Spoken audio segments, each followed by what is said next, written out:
setkání vyhlásíme kolegy a oceníme kolegy, kteří se podle hodnot banky chovají. A já bych chtěla poprosit Ericha, aby nám představil naše letošní hvězdy.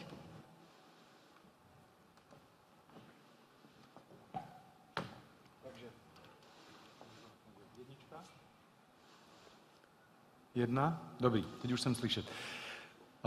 Důvod, proč jsme úspěšní, má víc aspektů, ale ten jeden základní je, že jsme si vetkli do své značky a do svého chování několik hodnot.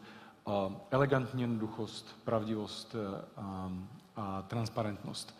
Každý rok, v tomhle případě podruhé, pozvu sem na pódium tento rok 12 lidí, o nich jsme přesvědčeni na základě naší znalosti, vašich doporučení i vašich pocitů a komentářů, že patří na toto pódium právě proto, že stělesňují tyto hodnoty a stělesňují ve své práci tak, že je přenášejí následně na své klienty. Proto bych chtěl, abychom dneska přivítali velkým potleskem těchto 12 lidí, tak jak je budu jmenovat. První, Honza Pivoda. Kde je Honza? Nevidím ho. Tady je Honza Pivoda. Honza je přesně to, o čem jsem mluvil v právním oddělení. Děkuji, Honza. Honza vytváří procesy, které jsou jednoduché, přímočaré, hledá řešení tam, kde se zdá, že existence řešení žádné není a představuje přesně ten typ právníka, díky kterému máme procesy i na straně právní takové, že jim klienti rozumí a proč například ve Sberbance dostávají naše smlouvy jako názor toho, jak má vypadat jednoduchá smlouva. Děkuji moc krát, Honzo, je radost s vámi pracovat. Zůstaňte s námi. Petra Jelečková.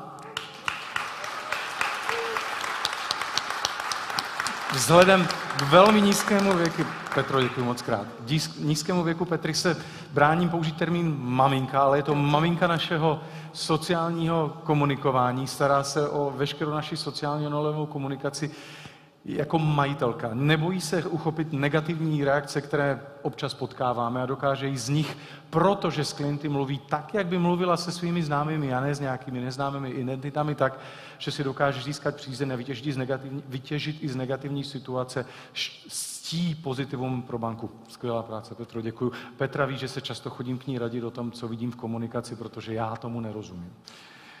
Třetí, Karolína Šrámková. Schovala se vzadu a nepomohlo jí to. Karolína je skutečná ambasadorka naší značky. Jestli se mluvilo o fantastických marketingových kampaních, z velké části je to právě práce Karolíny, která je známá tím, že neuhýbá. Karolína dokáže strašně tlačit, Karol, díky, dokáže strašně tlačit to, co věří, že je dobré i v situaci, kdy ostatní ještě nevidí, zda to dobré bude. Trvá na tom, že se věci dotáhnou do konce a že se ukáže, že fungují. Děkuju. Martin Žáček. Martina znáte. Já k tomu všemu, co je za mnou napsaný, děkuju, Martine. Ještě dodám, že všechno to, co je vzadu za mnou, platí, ale navíc to dělá s úsměvem.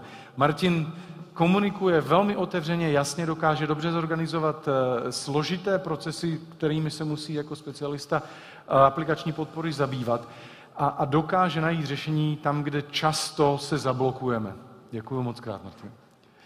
A Tomáš Anděl. A vám všem extrémně děkuji. Představujete to nejlepší, co v bance máme, představujete hodnoty, na kterých chceme pracovat. Já věřím, že nejste inspirací jenom pro ostatní, protože pro mě jste velkou inspirací a děkuji vám za všechno, co jste udělali v uplynulém roce pro banku a co uděláte dál. Díky moc. A teď bych prosil, abyste předvedli ten největší potlesk, který si 12 lidí na pódiu zaslouží.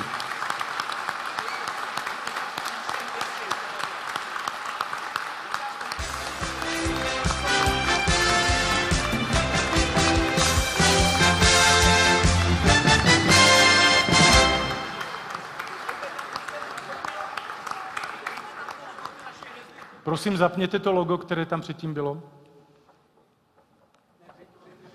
To, co bylo předtím, naše hvězdy.